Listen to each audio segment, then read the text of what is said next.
Hey everyone, I'm again here at this badass 12th annual New Mexico Tattoo Fiesta, getting to sit down with the promoter of the show, somebody who has had a vision for a way for tattooers to come together and build community, and it's continued to grow exponentially over the past 14 years. I mean, the pandemic kind of removed a couple of years, but I'm sitting down with Bale Sisneros, one of the main promoters of the New Mexico Tattoo Fiesta. Thank you for taking a few minutes to sit down with me, brother. Of course, I'm Yeah. honored. Yeah. Oh, yeah. Well, truly, the honor's all mine, and we've known each other for a while, right? I've known Yep. you for Good amount of years. yeah, yeah. I remember I went to the first Tattoo Fiesta, and that was interesting. It was at the Pyramid, right? No, that was the second one. That was the second one. First one was at it's now Crown Plaza, but it was Hilton right there on University. Mm-hmm. And was there like some issues, or there's like graffiti in the bathroom, or Sheesh, I forgot. I forgot. been a lot of shows? Yeah. The real issues in the beginning was the licensing, Oh yeah. No, yeah. So as we were just chatting right before we hit the record button, like this is just a snapshot in time. It's 2024. The tattoo industry has gotten to where it's at, and we don't know what the future holds. And the purpose of this will be maybe for someone who is a tattoo artist who's interested in maybe throwing a show one day, or who is navigating future tattoo conventions and looking back at how it was at our time. Like share with us kind of like the evolution of doing the conventions. Like we just talked about, the first one was in town, the first few were in different places.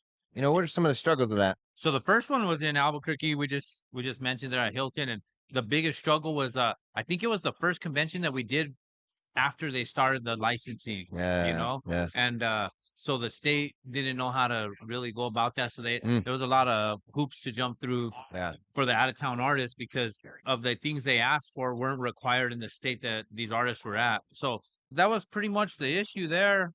But it was still a good show. There wasn't as much attendance, of course, and artists either, but it kind of worked out. And then, from there we went to the Pyramid.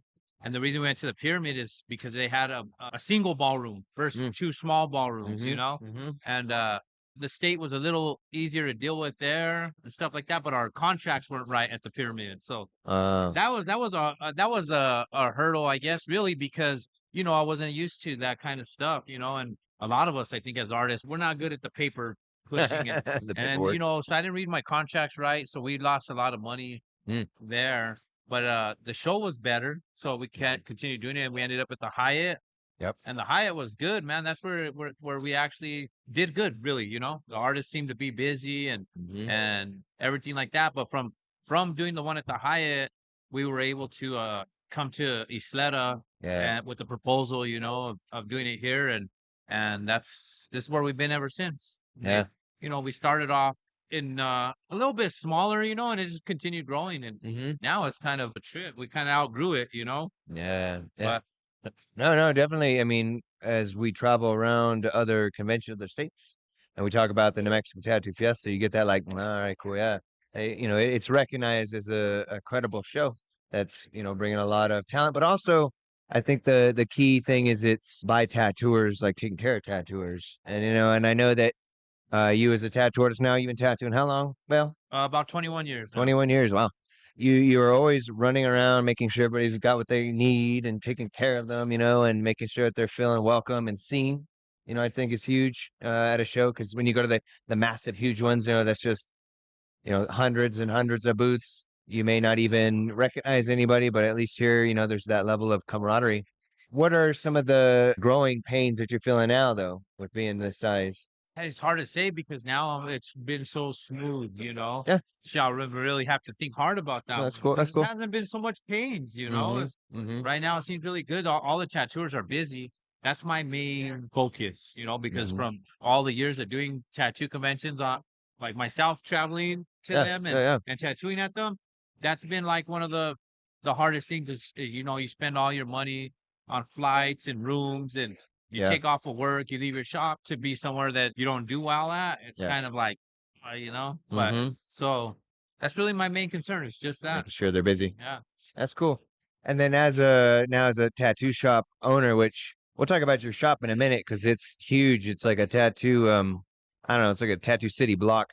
But as a tattoo shop owner at this point, you enjoy more education, you enjoy other aspects of conventions, and how does that shape your experience for this? Well, lately it's been really good for me because I've been enjoying tattoo conventions for a different reason, kind of probably similar to what you're doing, not tattooing so much and actually just getting Mm, some good networking done and yeah, learning stuff like yeah. that.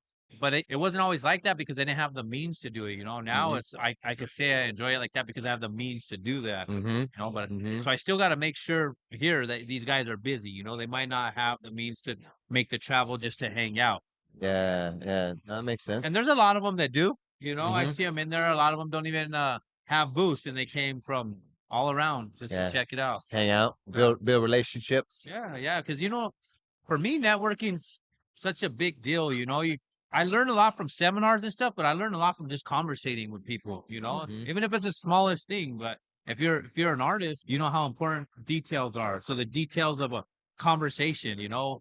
little thing here, a little thing there. When they come together, it's like a magical recipe. Yeah, no, I like that. That's cool. You're building a magical recipe for a show now, right? All the details that come together. It's really cool seeing it because I see like from the convention, I've seen a lot of the artists from here guest spotting at shops from people that they met here and stuff like that. So it's Yeah, been like that's been cool seeing. yeah, Yeah, seeing the bonds and the connections being yeah, made. Hmm. yeah. Hmm. Because I don't know why. It's just cool. It's cool to see. I Yeah, like it. yeah.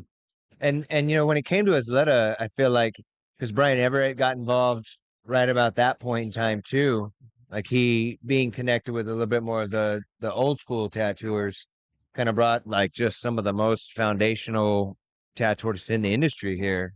I mean, and that in itself has probably made some new connections, or at least You know what? That's been great. So it's kind of funny because before I threw the show, the first one, I went and talked to Brian Everett because I was still real like old school about it. I wanted to go get permission to make sure that it would be okay yeah, because I knew that he threw conventions outside of the city and stuff. And he had told me, he said, "Hey, I'm planning on doing a convention in Albuquerque. You do your thing, but I just want you to not take it personal when I do one there." And so that was cool. And then he came to me and he said, "Hey, well, me and my buddy are planning on doing a convention here." But we were already like we just had success with that third one, right? mm-hmm. So I was like, "Hey, Brian, why do that and have two and water it down? Let's just merge, Merge. team up and do it." And so that worked out cool because having the mix of the old school guys with some of the new school guys has Mm. been it's just like I said, it's magical, man. Yeah, yeah. Well, it's important because the new school guys can learn about their history, Yeah, which is I know you're big on that because at your shop, which again, for anyone who doesn't know, it's I don't know how many square feet, 15,000. 15,000 square feet, multiple stories. Last I counted 18 artists. Well, I right don't now know, we have 17 artists. 17. So, Yeah. so 17 artists. I mean, you got like a shoe store, a barber shop, a coffee shop, a supply studio. Like you got quite the empire. But you also have a section for the history of tattooing, and that's something you're interested in, right? Is trying to bring that I'm to it. super interested in it. But it's kind of weird because like for me, tattooing is like I don't know how to say it, but maybe like some kind of romantic relationship with it. Oh no, I love it. It's so I love it, bro. I want to know everything about it and stuff and it's been so good to me, man. Yeah, But yeah, it's more like what I want to be good to it, you yeah. know? So I Love do that. get into studying the history of it and I just think it's important, you Yeah. know? When I remember we over coffee once, you talked about how tattooing is your religion. Yeah. Like because you do hold a lot of power as a tattoo artist, and I mean in a positive aspect. You're able to have a good relationship with people. You're able to improve their lives. I recently spoke at the YDDC, and there was a young man who was graduating, getting his high school diploma. Like he's actually making some positive strides, and we were talking about tattoos. You had tattooed him when he was a young man because his dad was your barber. And long story short, he just was like really looked up to you. And I was like, he coming from a bad background, he was like trying to make himself good. And you have a positive connotation. So no, you had that power, right? And you permanently changed him physically, right? And as well as mentally, which is I think really cool. And again, I'm gonna just quote a statement that you've said because tattooing is powerful for you. The way that you take your tattoos is the way that you take your life. Yeah. And I think that's wisdom that really, how we run to or run away from pain will determine how we run to or run away from life situations, which you're wanting to protect tattooing and care for, having such a big shop, being involved with a big show. What do you see in the horizon of tattooing? Like, what's going on in tattooing in your perspective? I'm just watching it grow. I'm just watching it do its thing, man. I Mm. love seeing it. I was just talking with an old friend of mine, Alonzo Rodriguez, Mhm. and he's a real old school tattooer, and he's like, man, it's crazy. It's like changing, and it's like it's beautiful to watch it Mhm. change. Mhm. It's kind of like a butterfly, I guess. Sure. Sure. Yeah. You get conflicting opinions on it. A lot of the old guys don't like seeing it, and just because it was so beautiful to them at one time, they don't want to see it change. But it is. It's a beautiful thing, man. You can't More stop it. people are getting tattooed. More people are doing it.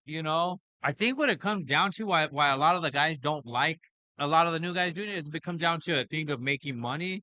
But if you're doing it for the passion or the love of doing it versus the necessity of money, it's even more magical. And it's easy for me to say because, like I said, I got the means to do it like that right now.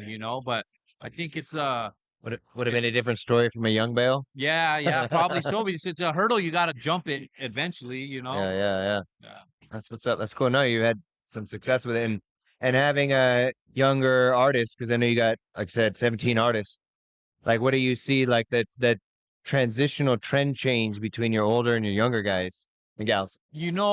So because it's so big, you got a lot of artists coming in that don't really get into the history and stuff like that, and that's a little unfortunate. But like I said, it is what it is, and maybe they'll find their love and passion for that later. Because I was like that, when I first started, I didn't know any of this stuff, Yeah. so it wasn't that cool to me. And probably if someone told me about it, I might not be so interested. So just see how it goes. Mm. Well, I mean, I know I got you probably for a few minutes too longer because you got a lot of stuff going on. But what are some immediate things going on that you can, like, what you got coming up besides this show? Well, like as far as tattoo convention for me, I'm Or, gonna go to Hawaii. That's yeah, cool. yeah, They have yeah. a convention out there, and Oh, so I'm gonna take my son out there and go check that that's out. cool. That's cool. But I mean, there's always something going Yeah, on. It's yeah. hard to say. Well, do you decompress after the show? Do you go take a vacation, or you just go back to working tomorrow? I'll just Or go back to work. yeah, I don't. I've been blessed with like the best team, bro. They helped me a lot, so I'm not so stressed out right now. They it's good. they kind of handle a lot for me, and Mm. so probably come up with something to do with them. That's That's really cool. it. Yeah. Yeah, I reward them for that. That's cool. That's good, man. And that's what I hope that somebody who watches this could take the value of, like, eventually you're going to grind through tattooing, but eventually you're going to find a point where you have the means to just appreciate it and respect it. And that investing in your people and your team will make your life easier. And by reciprocating and rewarding them for that, everyone benefits from it. Yeah. So It's been a cool thing, man. But it really unites people. I mean, without tattooing, I probably would never have met you. yeah. I would have never met Hmm. this person, that person. And it seems like it takes people from all walks of life. Yep. The tattooers or the people getting tattooed, and gives them common interests. Yep. No, So 100%. it's a cool thing. It's a great unifier. Well, cool, brother. I do appreciate your time. I wish you success for the rest of the weekend.